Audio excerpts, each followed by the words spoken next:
Evet, şimdi sarıma başlıyorum. Bakın numaralandırdım. Ve buranın S olması gerekiyor.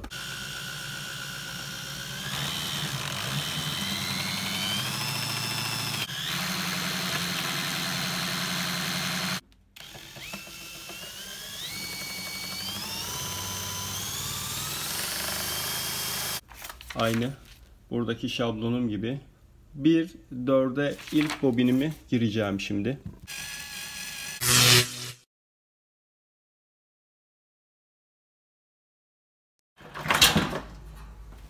Merhaba arkadaşlar. Bugün eski bir aspiratörü rüzgar türbinine yani alternatöre dönüştüreceğiz. Motoru modifiye edeceğim ve basit bir alternatörün nasıl yapılacağını hep birlikte göreceğiz.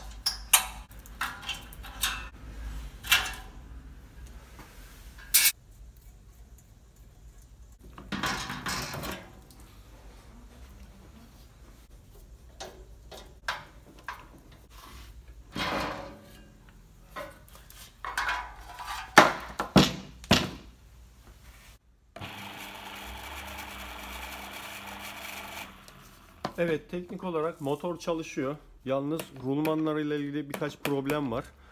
Bunları da gidermemiz gerekecek. İlk önce motorun iç yapısını görelim.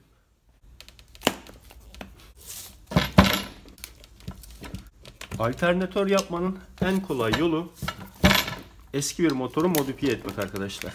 Çünkü bunlar çok pahalı malzemeler.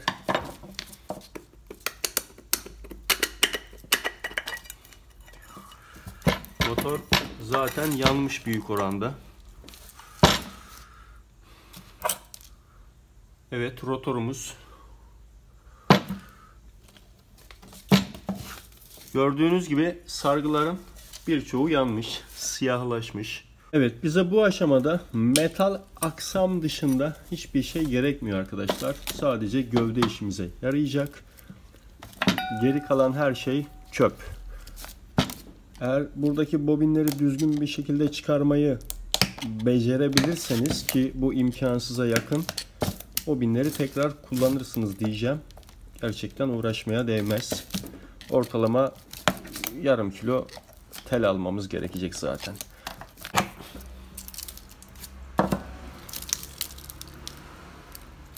Evet, motor berbat durumda. Tamamen yanmış zaten.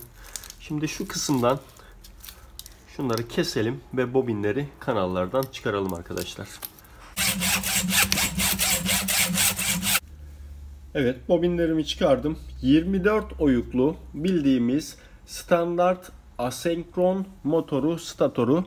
Evet, bobin sarımına geçmeden önce rotorun mıknatıslarla nasıl döşeneceğini ve stator-rotor ilişkisini sizlere anlatmam gerekiyor.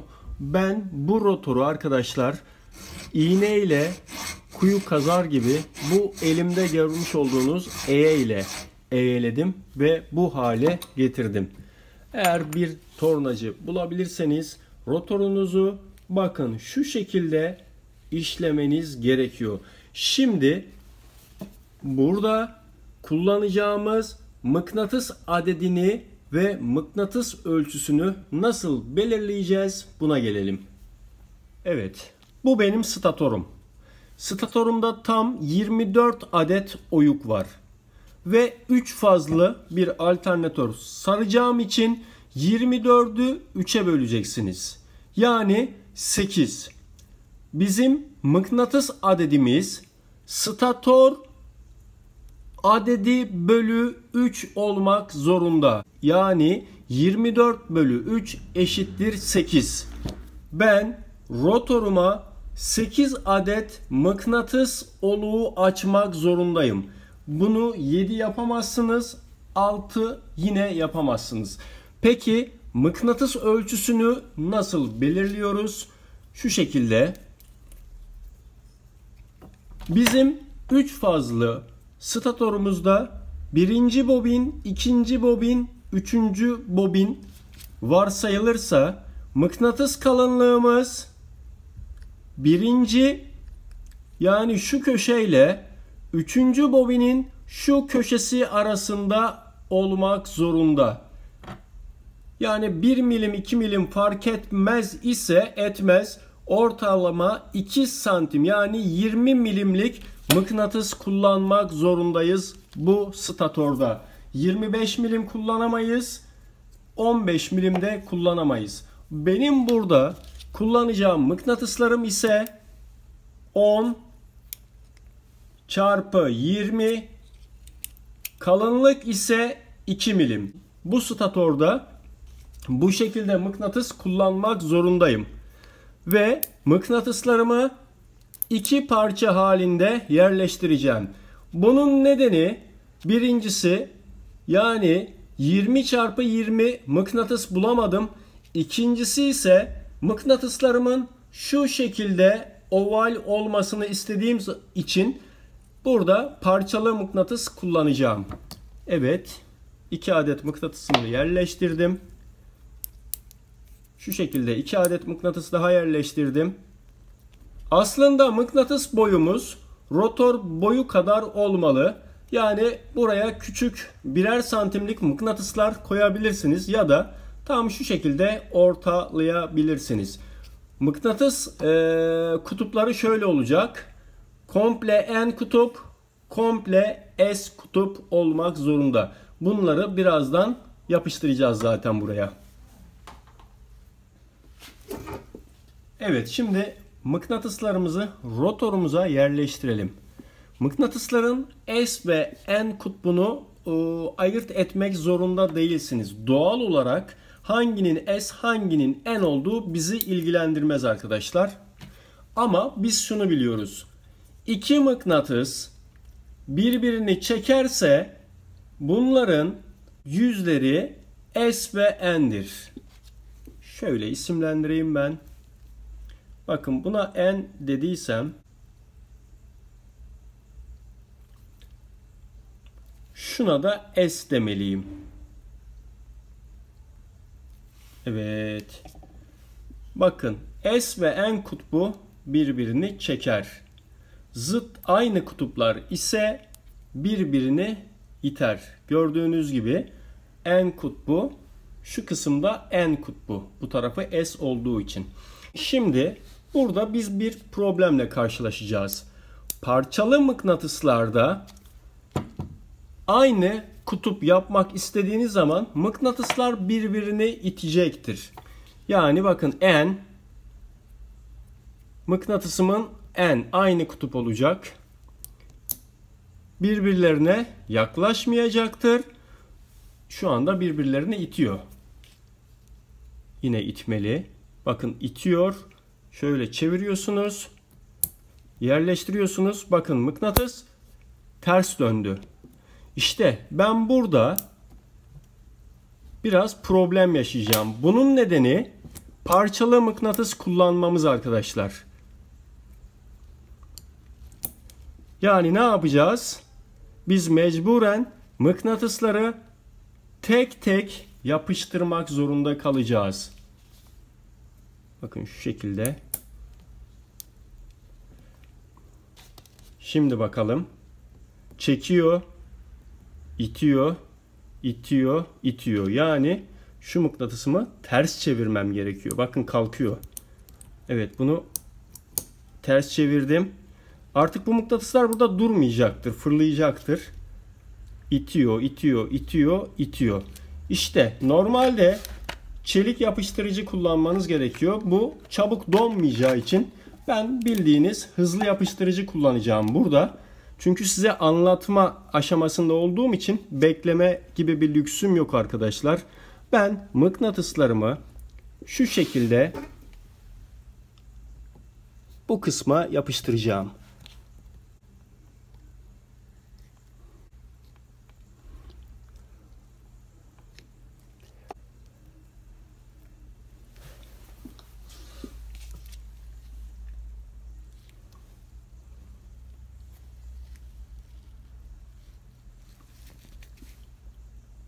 Sakın rotordan dışarı taşmayın çünkü sürtünme olur.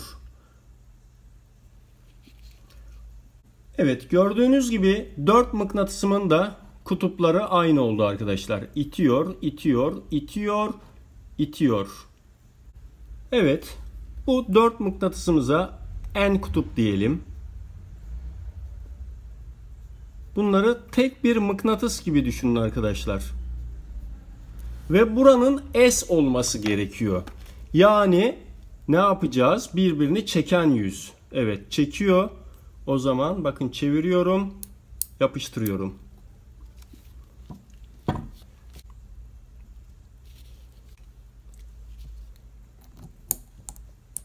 Bakın ters dönmeye çalışıyorlar.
Tabi bu mıknatısların merkez kaç kuvvetiyle yerinden fırlamaması gerekiyor. Alternatif bir yöntem geliştirmemiz şart arkadaşlar. Çünkü mecburen hızlı yapıştırıcı kullandım ben bu aşamada. Mıknatıslar birbirini itiyor. Mecburen bu projemizde böyle bir yönteme gitmek zorunda kaldık. Tamamen şu oval yapıyı yakalamaya çalıştık. Bazı yerleri sürtünme illaki olacaktır. Bunları gidermeye çalışacağım. Evet, mıknatısların döşeme işlemi bitti arkadaşlar. Gördüğünüz gibi S, S, N, N şeklinde mıknatıslarıma ovallik vermeye çalıştım. İlk önce sürtünme testi yapacağız. Çünkü sürtünme olmaması gerekiyor.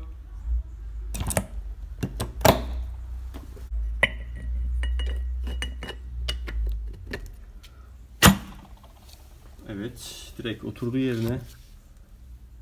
Evet. Harika. Artık sıra geldi sarım işlemine. Evet, şimdi statorun kalıbını hazırlayacağız. Yani bobin sarım kalıbını. Kendi bobinleri bunlardı. Sayacaksınız.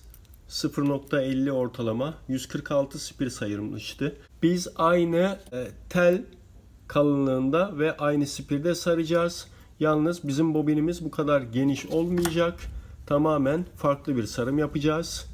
Şöyle ki bobinimizin birinci kenarı, yani bunu bir varsayarsak, birinci oluk varsayarsak 1-2 tane atlayacağız. Üçüncüden gireceğiz arkadaşlar biz. Yani 1 ile 4'ün arasını ölçeceksiniz şu şekilde. Kumpasla 25 milim, yani siz bir 2 milimde fazlalık 27 milimden oluşturabilirsiniz kalıbınızı. Statorun kalınlığını ölçeceğiz. Şu şekilde 40 milim, 27 milim, 70 milim. Şu da benim kalıbımın dışı. Bunu birazdan daha iyi anlayacaksınız.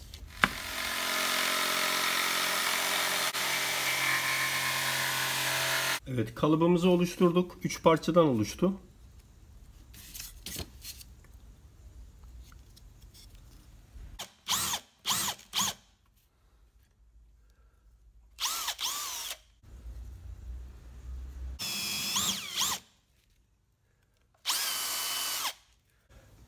Evet, burası önemli. Bobini buraya sıkı sardığımız için bobini kalıptan çıkarmak zor oluyor. Bunu önlemek adına eğer buraya 2 tane 2 milimlik çivi çakarsak bobinimizi kalıptan çıkarmamız daha kolay olacak arkadaşlar.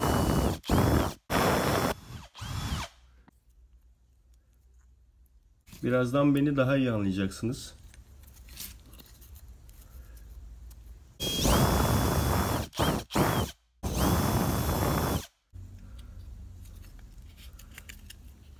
Evet. Evet, şu anda kalıbım tamamen hazır. Gördüğünüz gibi 4 adet kesik attım. Bunları bobinleri dağılmadan çıkarabilmek için kabloları bağlayacağım arkadaşlar. Birazdan daha iyi anlayacaksınız bunları neden yaptığımı. Gelin şimdi bobin sarımına geçelim. Evet, şu anda sarım düzeneğim hazır. Normalde motordan çıkan telim bu. Yalnız ben biraz daha kalın tel sarmaya karar verdim. 0.50 tel saracağım. Buradaki telim de ortalama 0.40'mış arkadaşlar. 145 turdu. Muhtemelen 130 turda bitirmeyi deneyeceğiz. Tabi ilk önce bobini sarıp bobin oluklarına yerleşim yapacağım. Diğer bobinleri de o şekilde saracağız. Sığmayabilir çünkü 130 tur. Şu şekilde delik deleceksiniz o kısma. Ve saat yönünde 130 tur saracağız şimdi.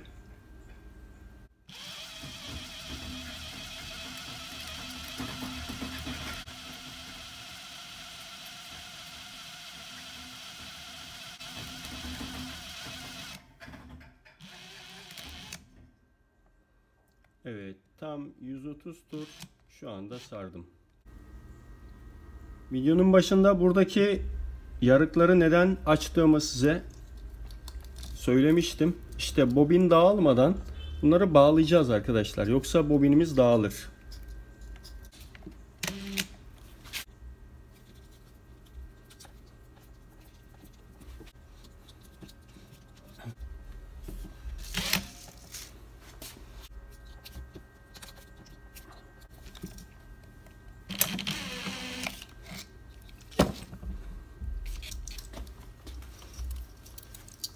Bakın, buradaki pinleri çektiğim anda bobinim rahatlayacak içeride ve kolayca kalıptan çıkacak. Yoksa diğer türlü çıkmayacaktır. Çünkü çok sıkı sarıyorum. Hava boşluğu bırakmamamız gerekiyor teller arasında. Adım adım tüm püf noktaları sizinle paylaşıyorum arkadaşlar.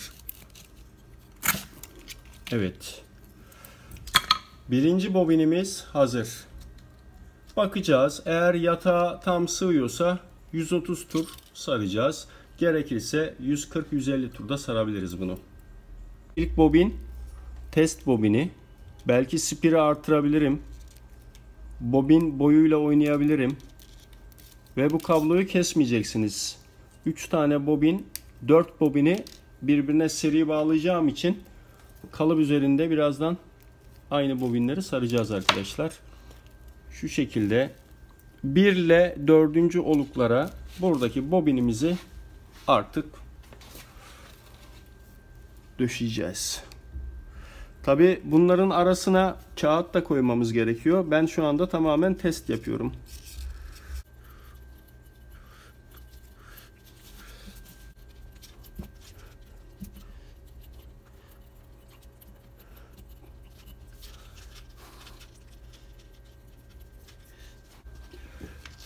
Evet, gördüğünüz gibi kanalda biraz boşluk kaldı.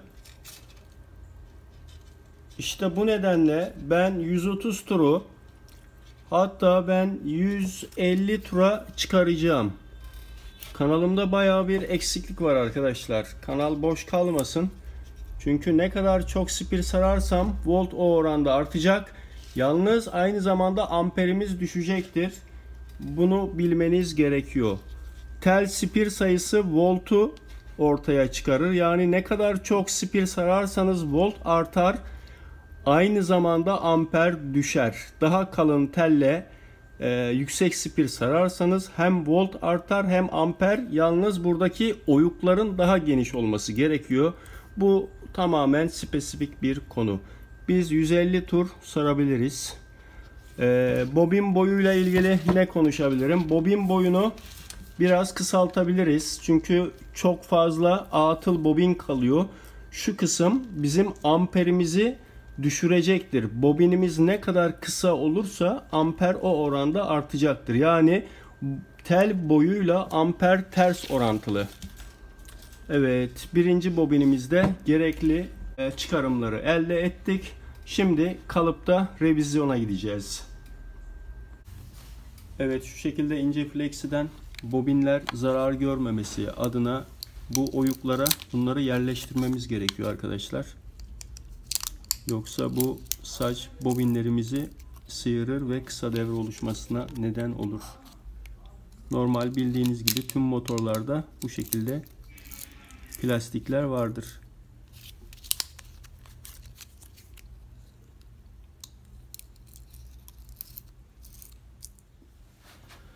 Evet, düzgün spir sayısını yakalamak için 2 kez revize ettim kalıbımı. Şimdi bobinlerimi saracağım. 170 spir saracağız arkadaşlar.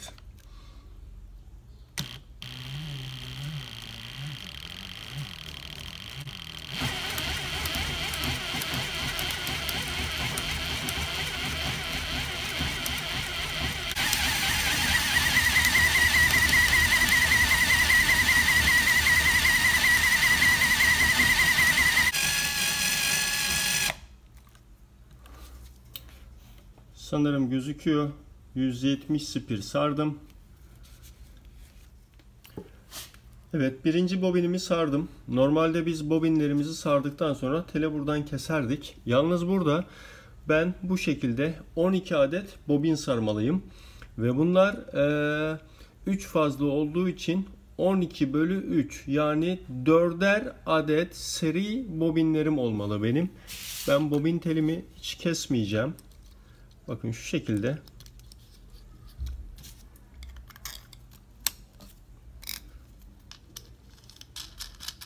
Şimdi ne yapmaya çalıştığımı daha iyi anlayacaksınız. Evet, gördüğünüz gibi birinci bobinimi bu yüzeye yapıştırmak zorundayım. Çünkü teli koparmamak için 170 spir ikinci telimizi sarıyorum yine.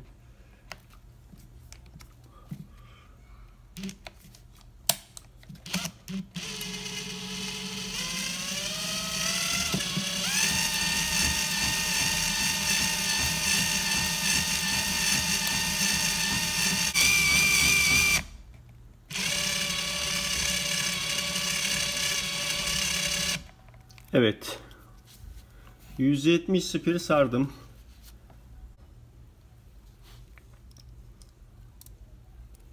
Bakın bu şekilde bobinler dağılmasın istediğim için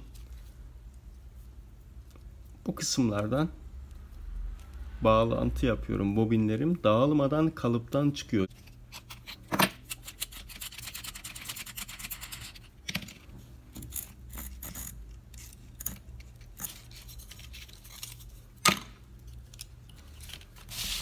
Evet, gördüğünüz gibi ikinci bobinimiz, iki bobinin birbirine bağlantılı. Bu şekilde tüm bobinlerimizi 4 adet bobin saracağız bu şekilde.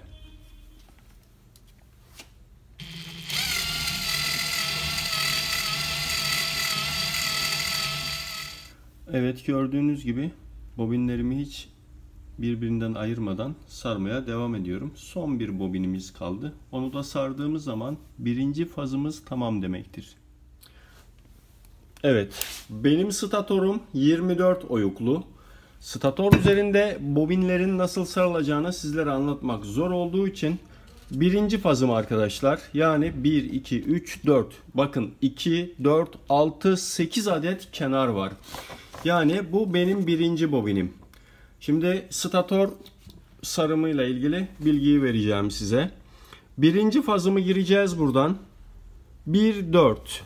Yani 1 numaralı kenar, 4 numaralı kenar. Burada 1 numarayla 4 numaraya gireceğiz. Daha sonra ikinci bobinim 7. Bakın daha sonra ikinci bobinim 7, 10.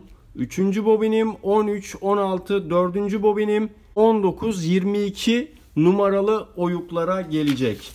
Buradaki şablonu sizin için hazırladım. Faz bağlantısı ve diğer tüm detaylar burada gözüküyor. Gördüğünüz gibi bobin girişi S1, aynı renk bobin çıkışım E1, S2, E2, S3, E3 giriş ve çıkışlarımız. Evet, şimdi sarıma başlıyorum. Bakın numaralandırdım.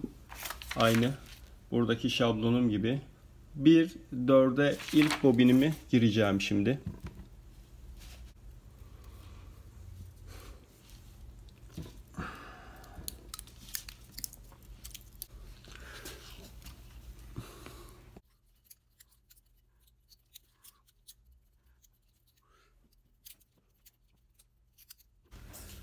Evet, gördüğünüz gibi birinci bobinimi kolay bir şekilde yerine yerleştirdim.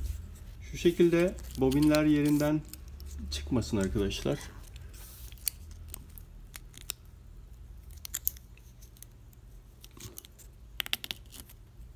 Genelde motorlarda kullanılır. Hem bobinlerimizi stator üzerindeki boyayı çizmeyecek.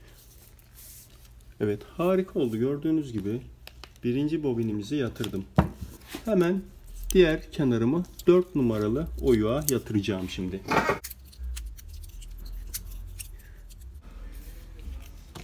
Evet, gördüğünüz gibi 1 ve 4. oyuklara birinci bobinimizi yatırdık. İkinci bobinimiz ise hemen burada şablona bakalım. Bakın 1, 4, 7, 10 numaralı oyuklara girecek. İkinci bobinimizi alıyorum. Ve buradan 7'ye ve 10'a bunu aynı şekilde girdiriyorum arkadaşlar. Evet, ben bu ana kadar 2 bobinimi sardım arkadaşlar. Birinci grubum ve ikinci grubum. Artık 3. faza geldi sıra. Bakın burası benim birinci oyuk. 1, 2. Artık 3. oyuktan devam edeceğim. Burada stator üzerinde bobin sarımını çok fazla gösteremiyorum. Bunun nedeni anlaşılmıyor arkadaşlar. Ama buradaki şemada her şey açık açık gösteriliyor. Şemaya dikkatli bakın ve benim uygulamamı da göz önüne alarak statorunuzu sarın. Bakın yine bobinlerim hep aynı taraftan ve saat yönünün tersine sarıyorum ben. Siz saat yönünde de sarabilirsiniz. Bu tamamen size kalmış. Yani aynı taraftan devam edeceğiz. Bunu anlatmaya çalışıyorum size. Şimdi 3. oyuktan gireceğim. Evet, yani şu kısımdan gireceğim. 3, 2 tane atlıyoruz. Zaten oyuklar artık birer oyuk kaldı. Direkt yerlerine bobinlerimizi yerleştiriyoruz. Artık sonuna geldik sayılır. Tabi kısa devre olmamasına dikkat edin. Ben bu arada kısa devrelere baktım. Statorla bobin arasında herhangi bir kısa devre yok. Bu çok önemli arkadaşlar. Gerçekten çok önemli. Evet, stator tamamıyla sarıldı. Gördüğünüz gibi artık bağlayacağız bunu iple. Şu şekilde. Bakın burada 1, 2, 3, 4, 5, 6 tane uç var arkadaşlar. 3 faz demiştim. Bunların 3'ü giriş, 3'ü ise çıkış. Girişimi ve çıkışımı aynı renk kabloyla bağlayacağım. Yani şu şekilde. Şu benim girişim. Hemen şöyle ölçüyorsunuz. Bakın en soldaki, buradaki grubunda en soldaki ucu. Giriş ise çıkışı. Aynı renk kabloyla bağlayacağım. Tabii bunları daha sonra isimlendireceğiz. Kafamız karışmaması adına. 2 numarayı mavi ile çıkıyorum.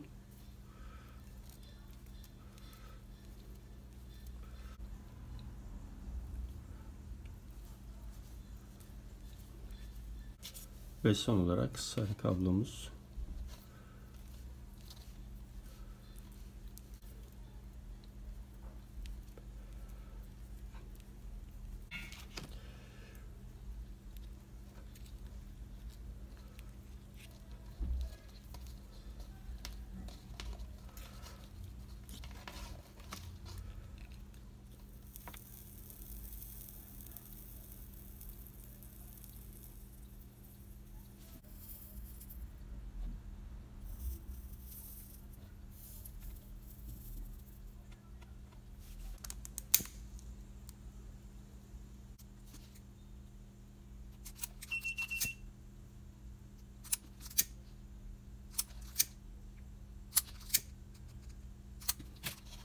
Evet, yine buradaki bobinleri iple bağlamamız gerekiyor. Bu tamamen titreşimi önlemek ve bobinleri daha sağlam duruma getirmek için yapılması gereken, motorlarda olduğu gibi arkadaşlar.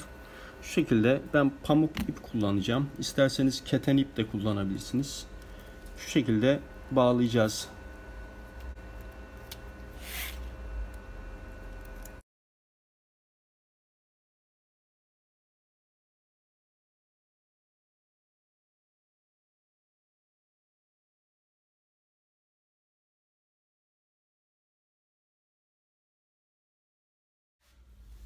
Evet, alternatör tamamlandı arkadaşlar. Şunlar benim çıkış uçlarım.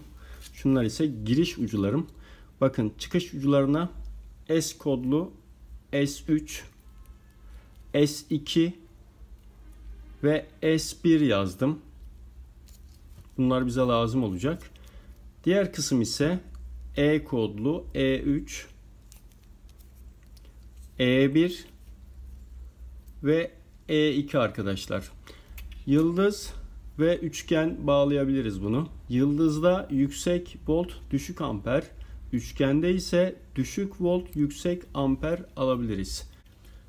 Evet, statorla ilgili başka bir detay kalmadı. Tamamen benim uyguladığım yöntemi uygulayarak statorunuzu sarabilirsiniz. Evet, bu aşamada RPM ve volt testi yapacağız. Tabii ki üretmiş olduğumuz akım alternatif akım arkadaşlar. Akü şarj etmek için şu şekilde alternatif akıma doğru akıma çeviren diyotlardan yararlanabiliriz. Birazdan DC akım ölçümü de yapacağım. Şimdi gelin kaç RPM'de kaç volt alıyoruz hep birlikte görelim.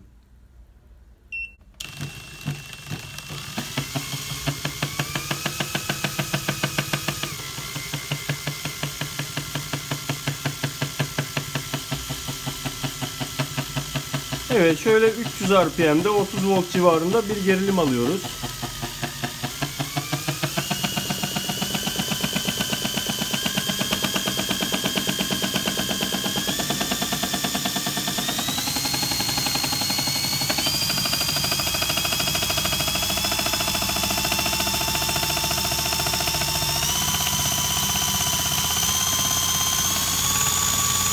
...1000 RPM'de 110 volt.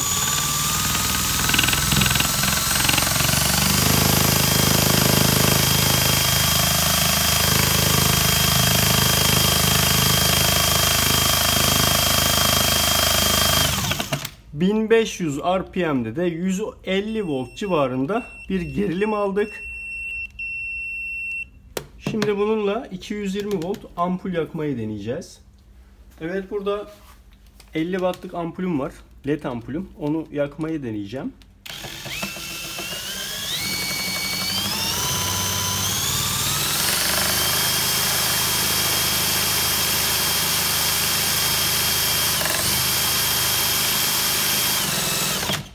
Evet, 150 volt civarında gerilim olduğu için tabii ampulümüz yanmıyor. Daha çok alternatörleri biz akü şarj etmekte kullanırız arkadaşlar. Yani alternatif akımı doğru akıma dönüştürür. Oradan da akülere veririz. Evet, burada 12 volt 20 wattlık araba ampulünü test edeceğim.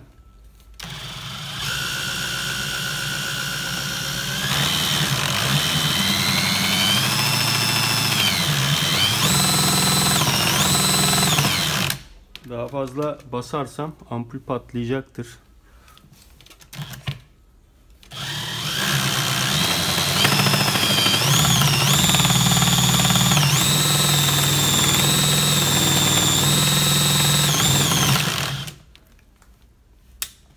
Gelin şimdi de akü doluyor mu ona bakalım arkadaşlar. Bakın, burada aküm var 10 volt civarında. Alternatörümü çok yavaş döndüreceğim. Hatta RPM'ini de ölçmeye çalışacağım. Bakalım kaç RPM'de. Hatta şöyle. Hatta bakın, akü direkt fırladı. Evet, 130 RPM şu anda. Yani 130 RPM'de ben 12 voltluk bir akü bankasını şarj edebiliyorum. Buradaki akü biraz deforme olmuş, ölmüş bir akü. Yalnız önemli olan aküye kaç RPM'de 12 volt ve üzeri akım verebilmek.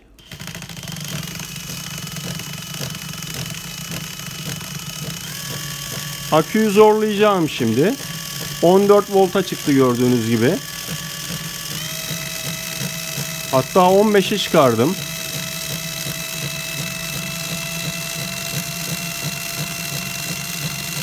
Evet, 175 RPM'de 15 volt civarında gerilime ulaştık. Özellikle dikey eksenli rüzgar türbinlerinde bildiğiniz gibi yavaş döndüğü için akü şarj etme problemleri ortaya çıkabiliyor.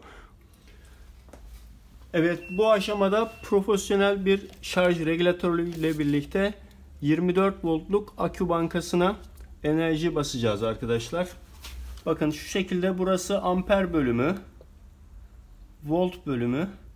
Şöyle hareket ettirelim. Direkt 24 volta yükseldik.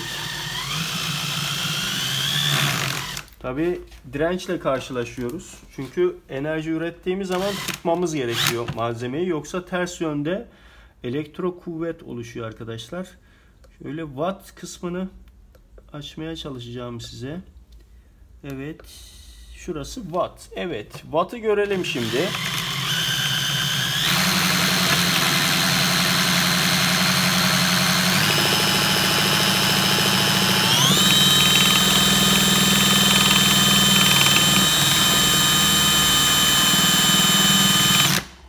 Ortalama 50 watt civarında 24 voltluk akü bankamıza güç yedekliyoruz. Yani bu tarz alternatörlerde 1000 watt, 2000 watt gibi ibareler yazılıyor. Bunlar tamamen gerçek dışı. 1000 watt, 2000 wattlık bir alternatörün daha büyük olması gerekiyor arkadaşlar. Ortalama 3 ampere yakın bir güç basabiliriz biz 24 voltluk akü bankamıza. Evet, bugünkü projemizde asenkron motorun nasıl alternatöre dönüştürüleceğini sizlere anlatmaya çalıştım. Umarım faydalı olmuştur. Benzer projeler için kanalıma abone olup bildirimleri açmayı unutmayın. Destek olmak isteyen arkadaşlar bizlere katıl ve süper teşekkür butonlarıyla destek olabilir. Yeni bir projede buluşuncaya dek hoşça kalın, kendinize iyi bakın.